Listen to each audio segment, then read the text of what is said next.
Hi, thanks for tuning in to our daily inspiration. As always, just like every other video, I'd like to start the video by thanking all of you for being here and for taking the time to watch this video. And hopefully you'll learn something useful from what we have here for you. And this is going to be another video with a very good message for everybody listening. Just like the recent trend that I've been going for, I'm going to share another one from Father Carlos Martins and what led to his conversion from atheism to Christianity before.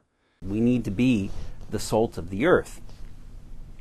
That we need to be that thing that goes out in the world and flavors it. Because always, no matter what we do, no matter what we encounter in this life, Christ is constantly confronting us with the question. The same question he always asks: who do you say that I am? And in that question, there is a second question buried in with it. And what are you going to do about it? And this, friends, is what God is constantly exhorting us to. It's what he exhorted to in the gospel, when in the actual account, when he told the parable of the salt, when he gave the exhortation that we must be salt, that we must be the light that others look at, and they're able to see Christ. And in so doing, if we carry that task out in union with Christ, we will exude a tranquility, a peace.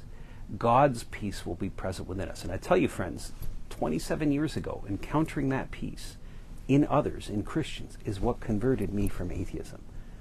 That was the salt that I needed in order to wake me up, in order to get me to seek God, to seek communion with him, to get on my knees and pray before him, he whom I didn't believe existed, but who revealed himself to me because I did that act of faith, that act of humility.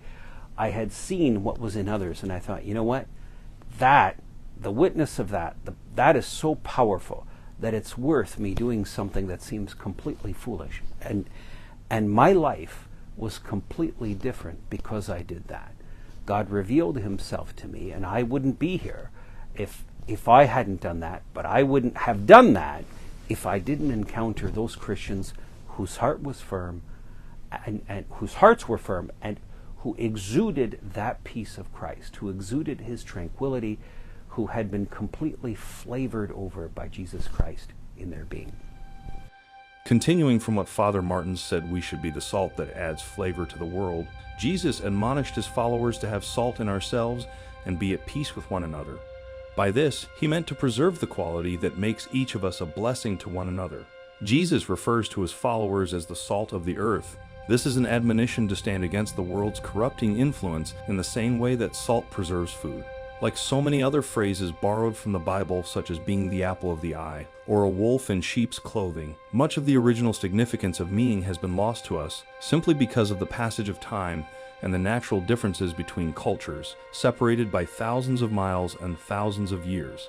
Language and idioms take on their own trajectory too, and in the English language, being the salt of the earth seems to have come to mean the sort of person who is down to earth, perhaps a bit plain or common, but nonetheless resourceful, eager to give a helping hand when needed. Now, of course, being nice, gentle, decent, and hardworking are all good traits, but that's not at all what Christ meant when he said to his followers, "You are the salt of the earth."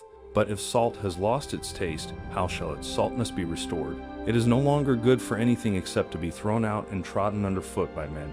Today, when salt is cheap and comes neatly wrapped in tiny packages from fast food restaurants, it's hard to imagine that being the salt of the earth means anything more than adding a little bit of flavor to the world. As a lover of salt on all sorts of things like scrambled eggs, French fries, or buttered corn on the cob, I took away the message that we as Christians are called to make the world a better place, sort of like being a packet of Zesty Ranch sprinkled into humanity to make the world somehow tastier for everybody. I knew too that salt helped preserve food, and over the years I heard a sermon or two teaching me that Christians were asked by God to preserve his presence in the world, so that made some sense to me.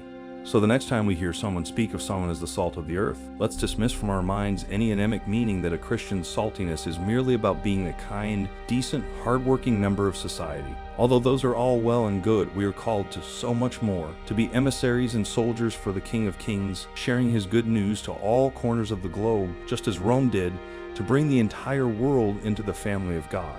And if we spend our lives doing that, we'll definitely be worth our salt. And Christ promised that our reward in heaven will be great.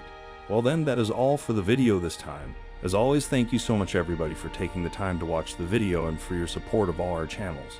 And until the next one, stay safe, stay healthy, and may God bless you.